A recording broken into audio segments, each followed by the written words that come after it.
Wizards was directed by Ralph Bakshi, and it stars Bob Holt, David Provell, Richard Romanus, and Mark Hamill. And yes, Luke Skywalker himself, Mark Hamill, is in this movie. Before I get into my review, let me give you a brief introduction on the world of Ralph Bakshi. Ralph Bakshi is practically the godfather of adult animation. He wanted to prove to the world that animation wasn't just for children, and prove that he did. His first film, Fritz the Cat, was the first animated film to receive an X rating. So I've been on a bit of a post-apocalyptic kick for a while, and my friend Adrian Esposito suggested I do a review of a Ralph Bakshi movie. Since I've been watching films like Nausicaa, Valley of the Wind, and Akira, I wanted to review a Ralph Bakshi film that was a part of the dystopian genre, and Wizards was the film that kind of fit into that genre. Though this film isn't a tried and true post-apocalyptic film.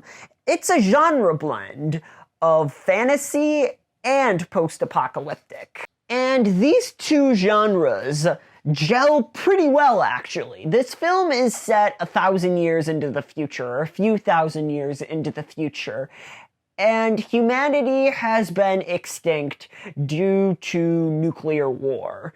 And all the mythical creatures on Earth, like fairies and wizards, come out of the shadows and repopulate the Earth. So let's just say this film is quite a roller coaster. I don't know if fun is the right word, because this film does dive into some pretty dark and disturbing territory, like many animated films from the 70s, but it definitely is an enjoyable time, if you know what I mean. Honestly, I'm kind of shocked that this film got a PG rating. I mean, it's not unheard of. Jaws got a PG rating for some reason.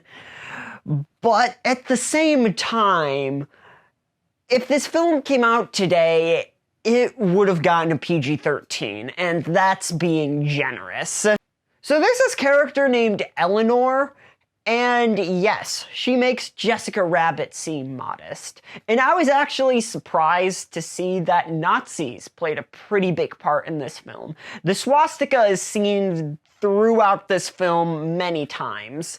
I wasn't really offended by this, but I was definitely surprised to see Nazis in this film. I mean, this is a science fiction fantasy film with fairies and wizards in it.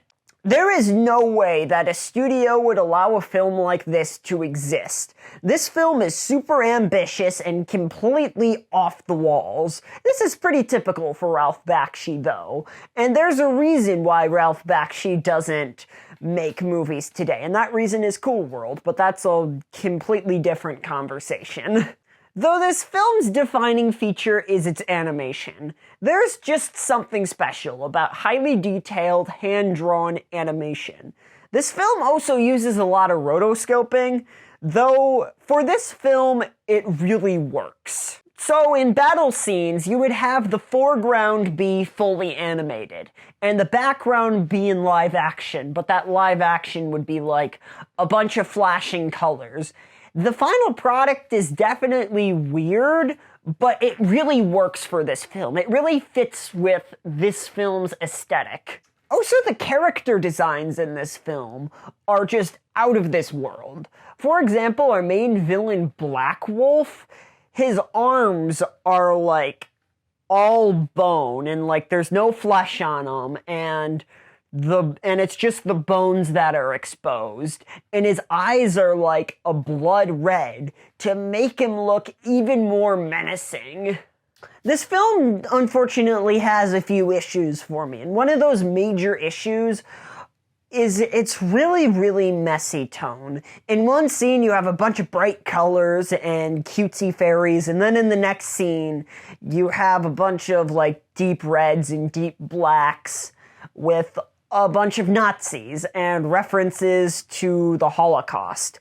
So tonally, this film is completely confused. I'm not sure if like Ralph Bakshi was trying to make this film like an emotional experience, but to me it just felt jarring. Also, another issue I have with this film, it gets a little too exposition heavy at times, especially towards the beginning. Like, you have scenes where a narrator is talking over a bunch of hand-drawn still images, and this narrator is explaining the plot, or what is currently happening. I kind of wish that these scenes weren't there, and these plot details were explained naturally by conversation, or we actually saw how these events took place rather than this narrator explaining it to us.